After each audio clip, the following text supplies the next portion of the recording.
Are you waiting for a dream to come to pass that God put in your heart?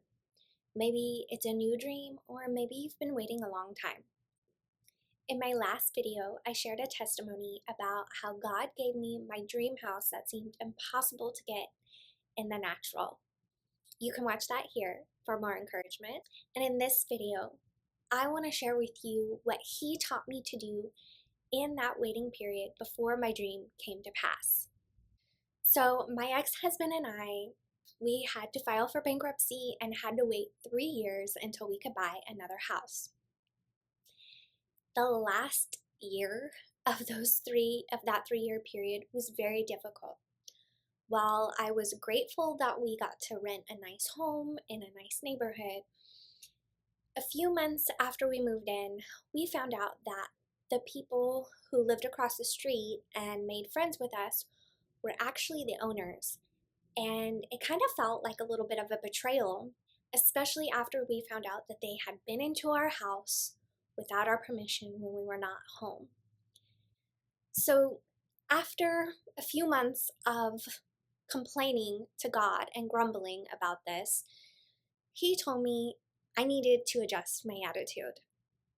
So that was the first thing that I did.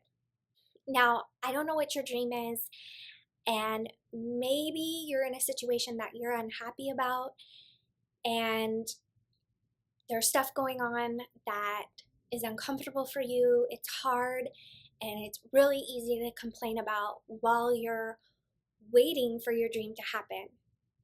But the first thing that you need to do is change your attitude.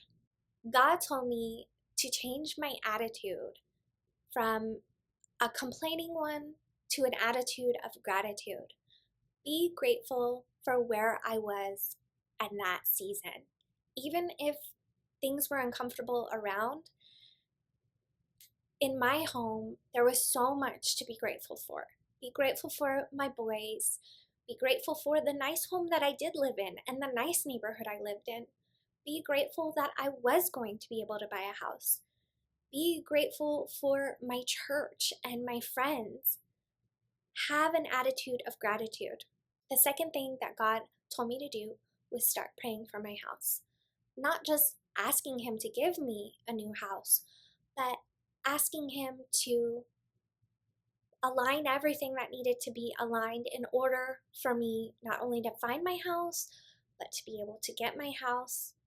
He told me to start praying about what town to move to, about the school that my kids would go to, and all of the things that matter when you're moving. So that is the second thing that you need to do. Start praying about the details of your dream, the big ones and the little ones. Ask God to guide you. Ask God to make those divine appointments happen that need to happen. Make a way where there seems no way. Start praying about your dream. The third thing God had me do was thank Him. Thank Him for my new house. And obviously that seems a little backwards when He hadn't even given me my dream yet. He hadn't given me my house. But if you haven't noticed yet, God does things kind of the opposite of the way that the world does. Normally, we would never thank someone if they haven't given us a gift or done something for us.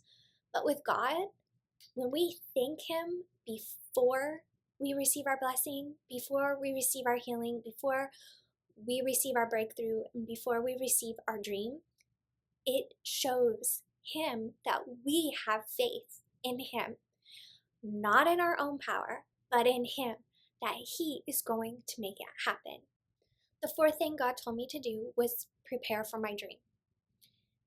So in this particular instance, I was preparing for a house.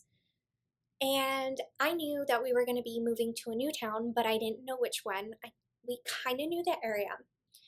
So He said, go look, see where you want to live, get an idea of the area that I'm calling you to. Well, it's funny because we would go on the weekends and drive and look at these different towns in this particular county that we knew we wanted to move to. And we thought we were going to move to this one specific town, but in the end, God had us move to another town, which I actually said, no, I don't want to live there. And that is the town that God put us in. Just another reminder that God's plans are different than ours and He knows best. And our dreams are not always going to look the way that we think that they will look. Other ways that I prepared for my dream, besides, saving up a down payment, was I called the school that my kids would be going to and got more information about the school.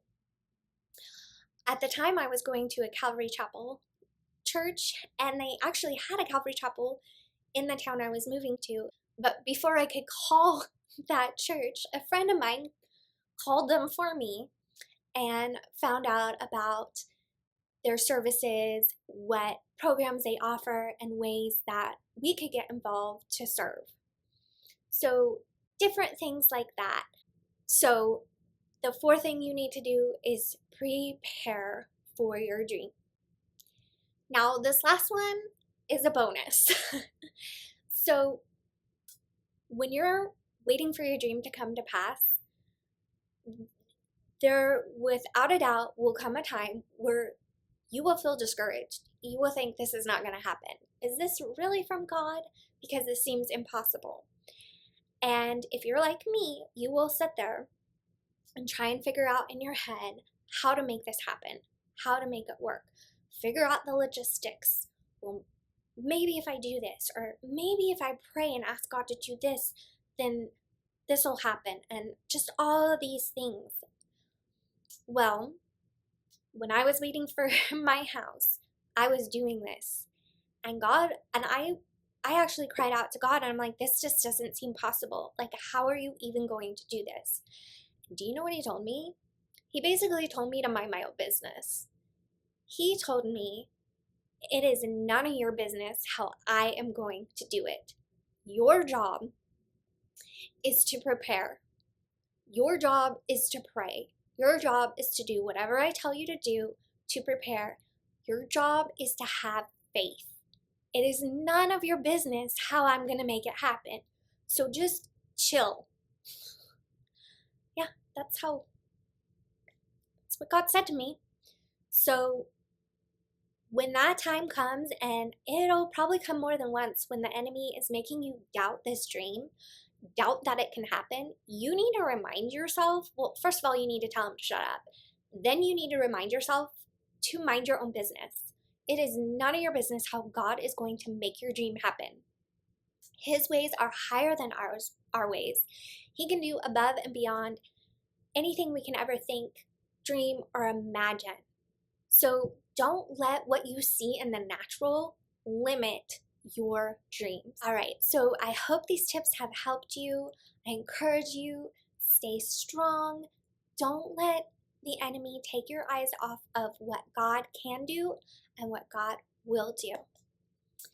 As always, be blessed and live